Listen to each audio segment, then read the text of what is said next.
माननीय सदस्य सुश्री इकरा चौधरी जी।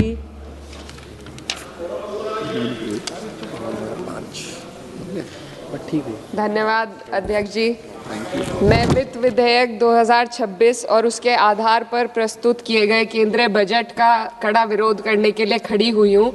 ये विकसित भारत या युवा शक्ति का बजट नहीं है, ये एक धोखे का बजट है जिसे रिकॉर्ड आवंटन, वित्तीय अनुशासन, समावेशी विकास की पुरानी भाषा में लपेटकर पेश किया जा रहा है। मैं इसकी सच्चाई को सरल शब्दों में सामने रखना चाहती हूँ, क्योंकि भारत की जनता सिर्फ नारे की नहीं, सच्चाई की भी हकदार है। सबसे पहले जिस वित्तीय अनुशासन की बात सरकार कर रही है, मैं ये बताना चाहती हूँ सदन को कि वो अनुशासन समाज कल्याण और राजस्व में कटौती करके हासिल किया गया है। इस सरकार बजट के आकार को जोर शोर से बड़ा बता रही है, लेकिन गरीबों के कल्याण के लिए बजट में घुटन है। उनके लिए खर्च का दायरा लगातार सिकुड़ रहा है। देश पर कुल कर्ज जीडीपी का करीब 55% है। ब्याज भुगतान में ही बजट का लगभग 1/4 हिस्सा चला जाता है, जो कुल राजस्व का 40% है। आम आदमी को इस बजट साइज से कोई फायदा नहीं। यह साइज पुराने कर्ज चुकाने के काम आ रहा है, गरीबों के कल्याण में नहीं। अध्यक्ष महोदय, सरकार ने 2019 में कॉर्पोरेट टैक्स में उद्योगपतियों को छूट दी थी और कहा था कि 30% टैक्स घटाने से निवेश और रोजगार बढ़ेगा। बाद में आरबीआई की रिपोर्ट ने स्वीकार किया कि कंपनियों ने लगभग 1.5 लाख करोड़ के लाभ का उपयोग कर्ज चुकाने, नकदी जमा करने और बकाये बायबैक में किया, ना कि नए निवेश या रोजगार में। कॉर्पोरेट टैक्स टू जीडीपी अनुपात घटा है, मुनाफा बढ़ा, लेकिन रोजगार ठहर गया है। ऑटोमेशन और ठेका श्रम ने स्थायी नौकरियों की जगह ले ली। आज भी एमएसएमई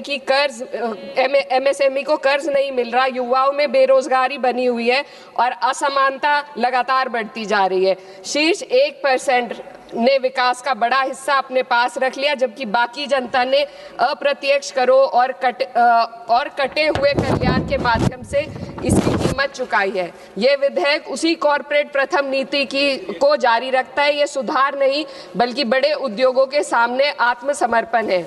पहले भी सरकार एक गलती फिर से दोहराने जा रही है। सरकार उद्योगों को सीएसआर में छूट दे रही है। सीएसआर फंड से जनता के लिए जरूरी विकास कार्य किए जाते हैं। सरकार ने पहले भी कॉर्पोरेट टैक्स में जो छूट देकर निवेश और रोजगार बढ़ाने का वादा किया था, लेकिन इस छूट का फायदा सिर्फ उद्योगपतियों ने कर्ज चुकाने में किया, ना कि देश के अंदर रोजगार या विकास में हुआ। अब सीएसआर में ढील देकर सरकार ठीक वही गलती दोहरा रही है। इससे स्कूल, सड़क और अस्पताल जैसी बुनियादी विकास कार्यों पर फर्क पड़ेगा। इनकम टैक्स और जीएसटी आज देश की कुल आमदनी का 65% है। नौकर पेशी और मध्यम वर्ग आज देश को चला रहे हैं। वहीं बड़े उद्योगपति जो 2015 में 62% योगदान देते थे, आज मात्र 40% ही दे रहे हैं। ये साफ है, उद्योगपतियों मित्रों को राहत दी जा रही है और आम जनता के लिए आफत बढ़ाई जा रही है। पिछले 1 दशक से मजदूरी बिल्कुल नहीं बढ़ी। पहले छोटे से छोटा आदमी अपनी मजदूरी बचाकर डाक खाने में जमा करता था, आज 2 वक्त की रोटी का इंतजाम भी मुश्किल हो गया है। आरबीआई का डेटा बताता है कि पर्सनल लोन 500% बढ़ गया है। लोग लोन अपनी तरक्की या मकान के लिए नहीं ले रहे, बल्कि रोजमर्रा की छोटी छोटी जरूरतों को पूरा करने के लिए आज ले रहे हैं। इस फाइनेंस बिल ने देश के सबसे कमजोर वर्गों के विकास, कल्याण और रोजगार सृजन के लिए कोई समाधान नहीं दिया। आय बढ़ाने का कोई रोड मैप नहीं है। युवाओं की नौकरियों का सपना टूटता जा रहा है। अध्यक्ष महोदय, देश की अर्थव्यवस्था कई फैक्टर्स पर निर्भर करती है। हाल के दिनों में सरकार ने 2 बड़े ब्लंडर किए हैं, जिनका बोझ आम जनता को उठाना पड़ रहा है।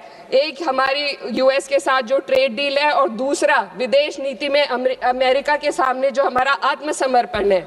खाड़ी क्षेत्र में कभी भारत का रुख स्वतंत्र और संतुलित था, लेकिन आज हमें दूसरों के संघर्ष में उलझकर नुकसान उठाना पड़ रहा है।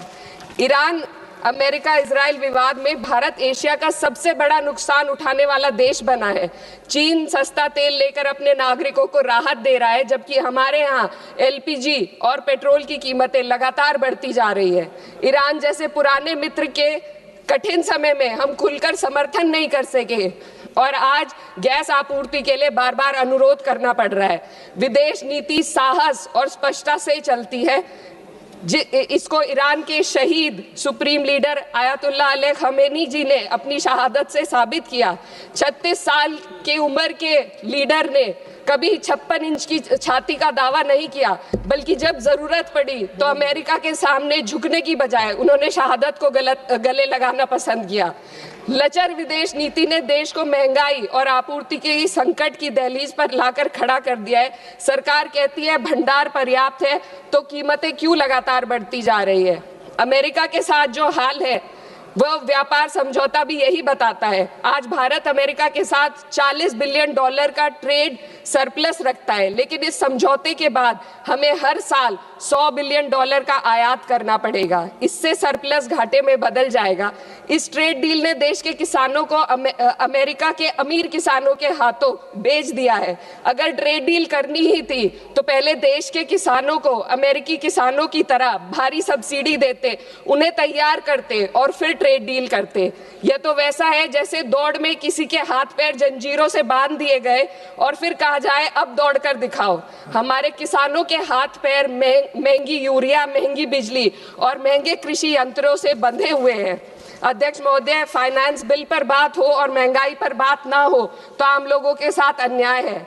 आम आदमी के लिए रोजमर्रा के खर्चे महंगे होते जा रहे हैं। एलपीजी, स्वास्थ्य और शिक्षा की महंगाई सबसे अधिक है। सरकार 2025 में महंगाई को 1.7% बताती है। सर 2 मिनट बस कंक्लूड कर रहे हैं। लेकिन मेडिकल महंगाई 14% है, ये एशिया में सबसे ज्यादा है। और शिक्षा की महंगाई 12% तक पहुंच गई है।